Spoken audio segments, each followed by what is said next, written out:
Hello students, আমি সুমন ভৌমিক চলে এসেছি তোমাদের জন্য নতুন একটা ভিডিও নিয়ে। আজকের ভিডিও ইএলটি বা English language teaching SEC 2 4th semester Bardhaman ইউনিভার্সিটির টপিক। এটা ইংলিশ অনার্সের এবং ইংলিশ পাসও যারা পড়ছো তাদেরও কিন্তু SEC 2 যাদের ইংলিশ আছে, ELT যারা নিয়েছো বা ELT আছে যাদের, তাদেরও এটা ভীষণ রিলিভেন্ট একটা টপিক।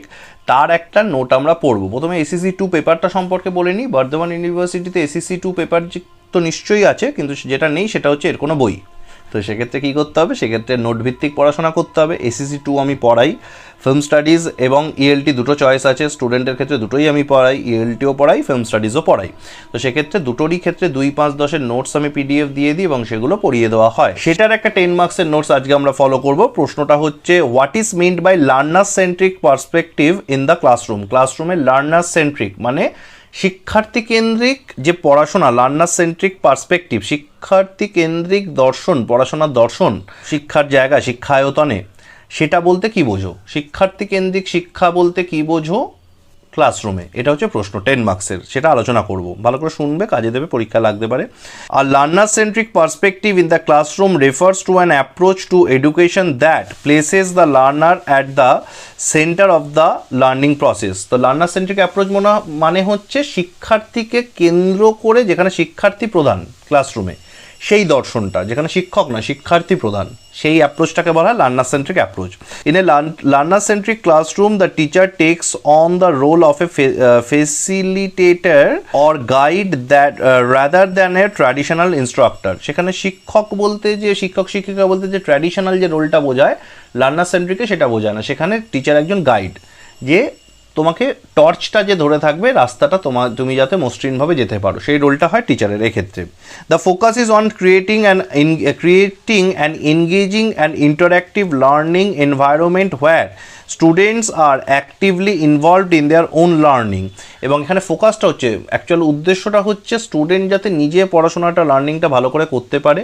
টিচার মেন ফোকাসটা থাকে সেদিকে, তাকে স্টুডেন্টকে পড়াশোনাটা করাবার দিকে মোটিভেট করাটা। This approach রিকগনাইজেস that students have different learning styles, preferences and strengths and aims to accommodate those differences to promote effective learning. এবং প্রত্যেকটা স্টুডেন্টের আলাদা স্ট্রেংথ থাকে, কেউ ইতিহাসে ভালো, কেউ ভূগোলে ভালো, কেউ অঙ্কে ভালো, কেউ কোনোটাতেই ভালো না, সে হয়তো আঁকায় খুব ভালো।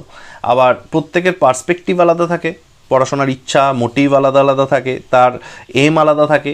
সেগুলোকে এক জায়গায় আনা, এনে এই ডিফারেন্সগুলোকে প্রমোট করা এফেক্টিভ লার্নিংয়ের ক্ষেত্রে, মানে শিক্ষার বর্ধনের ক্ষেত্রে, সেটা লার্নার সেন্ট্রিক অ্যাপ্রোচের প্রধান বিষয়। যে যেরকমই স্টুডেন্ট হোক, তাকে তার খামতিগুলোকে পূরণ করা আর তার মানে শক্তিশালী জায়গাটাকে আরও স্ট্রেনদেন করা, আরও মজবুত করা, এটাই। আচ্ছা, কি features of learner centric perspective in the classroom include? তো লার্নার সেন্ট্রিক পার্সপেক্টিভ যেটা ক্লাসরুমে, সেখানে কি ফিচার্স কী কী, প্রধান বৈশিষ্ট্য কী কী?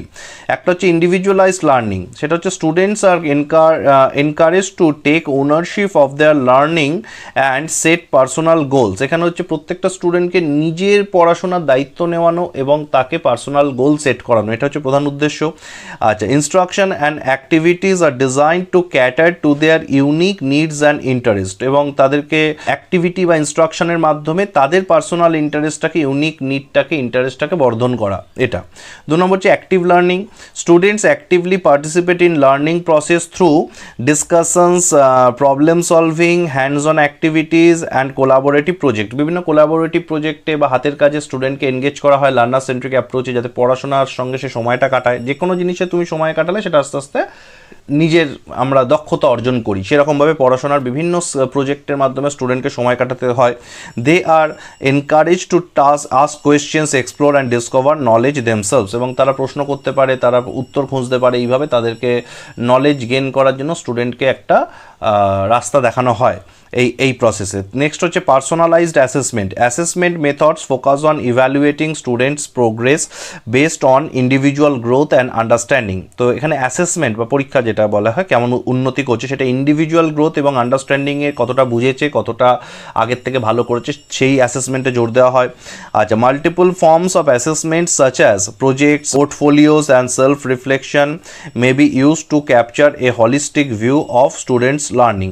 এবং তাকে বিভিন্ন প্রজেক্ট পোর্টফোলিও তৈরি করতে দিয়ে তার যে লার্নিংয়ের যে গ্রোথটা, যে গ্রাফটা, সেটাকে দেখা হয় সে আগের থেকে বেটার করছে না ফলে অ্যাসেসমেন্ট এখানে কারোর সঙ্গে তুলনা করে কম্প্যারেটিভ অ্যাসেসমেন্ট হয় না যে রাম বেশি পেয়েছে না শ্যাম বেশি পেয়েছে, ব্যাপারটা সেরকম হয় না। এখানে তুমি আগের থেকে উন্নতি করেছো কিনা অ্যাজ আ স্টুডেন্ট, এইভাবে গ্রাফটা মাপা হয়, যেটা খুব কাজে দেয় স্টুডেন্টদের ক্ষেত্রে, বিশেষ করে ছোটোদের ক্ষেত্রে। Overall a learner centric perspective aims to empower students. এই যে লার্নার সেন্ট্রিক অ্যাপ্রোচটা, সেটার আসল উদ্দেশ্য হচ্ছে স্টুডেন্টকে এম্পাওয়ার করা, শক্তিশালী মানে ফিজিক্যালি না, তার এডুকেশনের জায়গাটাকে, তার একাডেমিক বুদ্ধিটাকে, বৌদ্ধিক বিকাশটাকে শক্তিশালী করা।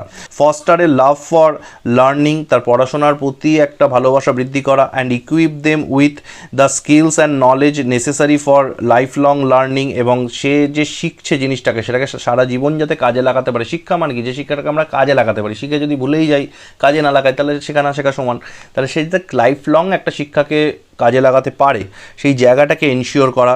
আচ্ছা, it recognises that each student is unique and seeks to create an inclusive and supportive classroom environment. এবং সেক্ষেত্রে লার্নার সেন্ট্রিক অ্যাপ্রোচে যেটা হয়, প্রত্যেকটা স্টুডেন্ট যে আলাদা, স্বতন্ত্র, একে অপরের থেকে আলাদা, সেটাকে মাথায় রাখা হয়। ফলে তাদেরকে শিক্ষাটাও তার শক্তির জায়গাটাকে মজবুত আরও করা, তার দুর্বলতার জায়গাটাকে ঢেকে সেটাকে শক্তিশালীতে রূপান্তরিত করা, সেই দিকটাতে জোর দেওয়া হয়। ক্লাসরুম এনভায়রনমেন্টটা প্রত্যেকের যাতে মনে হয় এটা আমার ক্লাসরুম, সেই ওনারশিপটা প্রত্যেকে নিজের ক্লাসরুমের নেয়, সেইটাকে জোর দেওয়া হয়। That promotes their growth and development, এবং যেই ক্লাসরুমে গিয়ে তাদের প্রত্যেকের স্বতন্ত্র, প্রত্যেকটা আলাদা আলাদা স্টুডেন্টের গ্রোথ, তার ডেভেলপমেন্ট, তার যে গ্রাফিক যে ইমপ্রুভমেন্ট, সেটা যাতে বজায় থাকে, সেইটা এনশিওর করা হয়, এম্পাওয়ার করা হয়। এটাই হচ্ছে লার্নার সেন্ট্রিক অ্যাপ্রোচ অফ একটা লার্নার সেন্ট্রিক অ্যাপ্রোচ বা শিক্ষার্থী কেন্দ্রিক দর্শন পড়াশোনার, যেটা এই উপকারগুলো করে। তো লার্নার সেন্ট্রিক অ্যাপ্রোচ নিয়ে একটা প্রশ্ন নর্মালি থাকবে 5 বা 10-এর ওপর। তো এইটা যদি তোমরা ভালো করে প্রিপেয়ার করো লার্নার সেন্ট্রিক অ্যাপ্রোচের জন্য, it will be well and good for all of you who are ACC2 students of ELT 4th semester Bardhaman university. এবং ACC2 বা ELT যাদের আছে, সে বর্ধমান কেন, যে কোনো ইউনিভার্সিটির হোক, এটা কিন্তু তার একটা কমন টপিক তার মধ্যে। ফলে এই নোটটা সবার জন্যই লাগবে যাদের ELT সাবজেক্টটা আছে, যে কোনো ইউনিভার্সিটির যে কোনো সেমেস্টারে, সেটা মাথায় রাখতে হবে। তো এই নোটটা এতটাই আমরা রাখছি। নেক্সট ভিডিওতে আমরা এরকম টাইপের আরও নোট কিছু আলোচনা করার চেষ্টা করব তোমাদের সুবিধার্থে। তোমাদের যদি ফিল্ম স্টাডিজ বা ELTর কোর্স থেকে থাকে, যে কোনো একটা তো অবশ্যই আছে বর্ধমান ইউনিভার্সিটি, তোমরা পাসের হলেও ELT মানে ACC2 ইংলিশ হলে তোমাদের ELT বা ফিল্ম স্টাডিজ আছে, তোমরা অনার্স হলে অবভিয়াসলি ACC2তে তোমাদের ফিল্ম স্টাডিজ আর অথবা ELT থাকবে, এবং সেক্ষেত্রে কোনো বিকল্প নেই। এবং তোমাদের এই টাইপের ভিডিও যদি আরও পেতে চাও, কমেন্ট করে একটু জানাবে, আমরা তাহলে এর উপর আরও ভিডিও তৈরি করতে পারবো, যদি এনকারেজ করো তোমরা। তো ভিডিওটা ভালো লাগলে লাইক করবে। পরের ভিডিও খুব তাড়াতাড়ি দেখা হবে। Thank you.